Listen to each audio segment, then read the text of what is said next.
Sudah kalau masuk di wilayah zona merah dan sudah ditunjukkan ada larangan dari pemerintahan setempat, kemudian juga sudah berlaku, nah, alangkah lebih baiknya tunaikan di rumah. Ya, tidak perlu memaksakan ke masjid. Ya, hadis yang terkait dengan ini? Nabi SAW pernah menyampaikan dalam hadis riwayat sahabat Abu Hurairah radhiyallahu taala anhu, Nabi menyampaikan, "Idza maridal 'abdu aw safar kutiba lahu mithla ma kana 'alaihi muqiman sahihan." Ya, jika seorang hamba sakit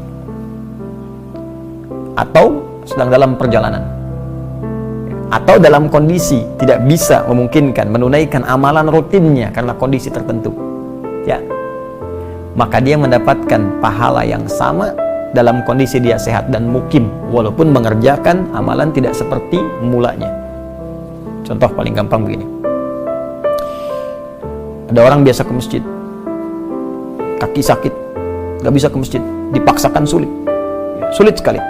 Maka dalam hal dia sholat di rumah, itu pahalanya sama dengan kebiasaan dia sholat di masjid, dihitung sama.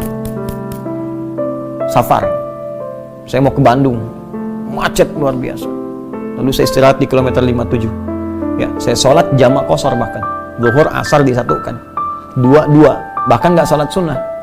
Ya, itu kebiasaan saya tetap dituliskan serupa. Pahalanya tetap sempurna, sunnahnya dituliskan karena kebiasaan kita sebelumnya. Jadi jangan khawatir kalau ada memang yang sudah terbiasa ke masjid, pasti ada kerinduan, pasti itu. Ada pengen, rindu, ya sudah ada kebiasaan, tiba-tiba memang di situ isunya luas, tersebar, zonanya merah. Bukan hanya zona merah, kadang-kadang zona kan dibuat umum. Ya, misalnya sudah ada suspeknya, nggak bisa diprediksi apa seperti apa, ya dia tunaikan di rumah. Ya, apalagi khawatir. Ya, misalnya kalau ke masjid saya khawatir, ya sudah di rumah. Ya, tapi dalam kondisi ini pun tetap di masjid itu ada yang bertugas untuk adzan, ya, dan yang standar di situ untuk memakmurkan masjidnya. Jadi jangan sampai ada kalimat nutup masjid, aneh itu.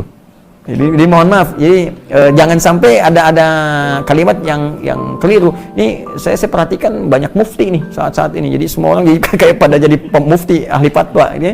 Padahal kan tempatkan pada tempatnya. Jadi bukan menutup masjid, ya, hanya mengalihkan berjamaah ke rumah bagi wilayah yang terdampak. Ya, cuman yang adzan yang tinggal di masjid ya tetap adzan di situ, imam rawatib di situ yang tinggal. Ya, yang lain di rumah, kecuali kalau wilayah-wilayah yang zona hijau, yang nggak banyak terdampak, atau misalnya di komplek yang sudah terisolasi, komunikasinya bagus, orang luar nggak boleh masuk, yang di situ saja misalnya yang menunaikan. Prinsipnya berjamaah itu sederhana sih, orang sakit itu pasti nggak ke masjid, gitu, jelas ya? Jadi saya kira sangat jelas. Anda khawatir, Anda tidak perlu ke masjid, tetap tunaikan di rumah. Ya, dan jangan memaksakan kalau nanti tersebar di wilayah itu jadi berbahaya, kecuali dalam kondisi-kondisi yang tadi zona hijau, apalagi misalnya di pedalaman, ya, jangankan corona aja ya, misalnya yang lain aja nggak kenal misalnya kan, nggak ketemu, masa mau nutup masjid, kan aneh juga gitu ya. Jadi dilihat daerah-daerahnya dan disesuaikan dengan kondisi di lingkungan kita. Semoga Allah segera mengangkat musibah ini dan kita bisa belajar hikmah yang paling besar dari situ. Ya, sebetulnya begini, kita harus banyak merenung ya. Kenapa Allah sampai mengeluarkan kita dari rumahnya?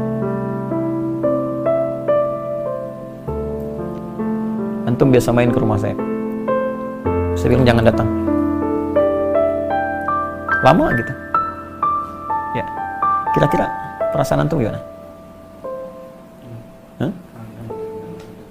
Bukan karena kangen, Anda pasti akan bertanya, saya salah apa? Ya. Kamu gak usah ke rumah saya dulu deh, ya kan? Pasti Anda akan bertanya, saya salah apa? Sekarang Allah lewat fenomena ini meminta kita keluar dari rumahnya. Sebagian tempat, banyak tempat.